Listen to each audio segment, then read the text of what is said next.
mbola manolotra hatrany miarabana ho mba ampirarintso antsika rehetra ary namana ho anao izay manaraka ny fandarana amin'ity fionantsika ity. Mbola ao anatin'ny taona vaovao isika dia kopakopa tanana re nahatratra ny taona vaovao ary mirary ny fiadanany tompo ho aminao sy ny ankonanao. Loha hevitra androany mandritra ity telo volana ity dia ny amin'ny hoe firaisana amin'Andriamanitra. Izay ny loha hevitra donina isan'andro san'andro, mitafaray amin'Andriamanitra, miray amin'Andriamanitra. Ka ny loha hevitra androany dia hery hoentina hanoerana ny fakapanahy. Inona ary izay hery izay raha fantatrao? Lazao hoe mivavaka. Lioka 3:1-2 zao ny ambaran'ny tenin'Andriamanitra. Ary rehefa natao batisa ny vahoaka rehetra, ary Jesosy koa efa natao batisa sy nivavaka, dia nisokatra ny lanitra ary ny fanahy masina nidina teo amboniny, ka ny endriny dia tahaka ny voromailala, ary nisy feo avy any an-danitra nanao hoe: ianao no zanako malalako, ianao no sitrako. Natao batisa ny olona maro, taony Jaona mpanao batisa zany, Jean Baptiste, dia natao batisa koa Jesosy. Dia rehefa vita batisa Jesosy dia nisokatra ny lanitra, ary hitany ny fanan'Andriamanitra nidina tahaka ny voromailala nakeo amboniny, dia niteny manao hoe: ianao no zanako malalako, ianao no sitrako. Nisokatra ho valiny vavaka nataony Jesosy ny lanitra. Inona moa le endrik'le batisa? Le batisa izay nanaovana an' Jesosy, natsoboka tao anaty rano, nalentika tao anaty rano, dia navoaka avy ao anaty rano.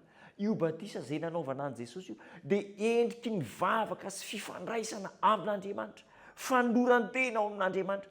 Be dia be ny endriky ny batisa, fandevenana ny fahotana, fiainam-baovao, fandehanana ny fiainam-baovao, fahatongavana ho zanak'Andriamanitra. Fa ny heviny lalina anankiray ihany koa dia zao: tafaray amin'Andriamanitra amin'ny alalan'ny vavaka, mikambana amin'Andriamanitra amin'ny alalan'ny vavaka.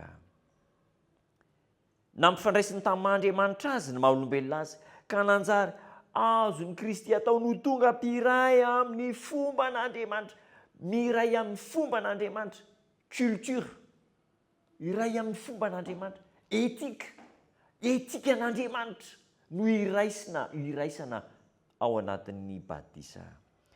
Ohatra ho antsika ao amin'ny zavatra rehetra Jesosy Kristy, ary natombony tamin'ny alalan'ny vavaka mafana ny fanompony. Vavaka mafana. Inona le vavaka mafana? 40 andro sy 40 alina tany anefitra, ny vavaka, ny fahadianana. Raha mijery an'izany tantara zany tsika ao amin'ny Matthieu 4 ny misy azy. Nandritra ny 40 andro sy 40 alina dia ny vavaka tany anefitra. Ray volana sy tapany latsaka ke ny vavaka anombohan'i Jesosy Kristy ny asany. Ary dia izao, miankina amin'ny vavaka ny fahombiazantsika. Indraindray tsika vokatry ny atao hoe professionnalisme sy ny hoe fandiniana lalina ny tenin'Andriamanitra, dia efa mahay loatra, efa mahay, dia efa atao amin'ilay fahaizantsika ny zavatra rehetra, ny asan'Andriamanitra, dia tsy misy intsony ny idiran'Andriamanitra ao anatiny. Hanika tsy azo ahitsy, tsy azo amboarina, tsy azo atoro isika satria efa mieritreritra fa mahay. Amin'ny alalan'ny vavaka no ampahandresy antsika ary namana. Ary ny vavaka no loharano-kery tsy mety ritra omen'Andriamanitra antsika mba ampandresy antsika. Dao ary vavaka, fenoy vavaka ny fiainanao, fa izany ho anome hery ny vola, tsy hanome hery antsika anao vinanao vina, ny fahefana, ny voninahitra, ny hatsaran-tarehy, tsy hanome hery antsika hiatrehana ireo adiny fiainana, fa ny vavaka irery ihany no ampandresy antsika, indrindra manoloana ny asan'ny Satana. Dia hivavaka ary isika.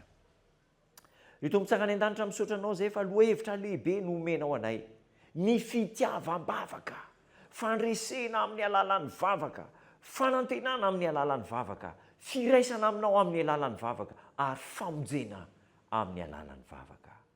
Ataovy ity vavaka izay Andriamanitra, izay manokana ny ankonanay, ny fiangonanay mba ho ity vavaka, dia olony vavaka izahay. Mpandresy miaraka aminao amin'ny anaran'i Jesosy Kristy Tompo. Amen.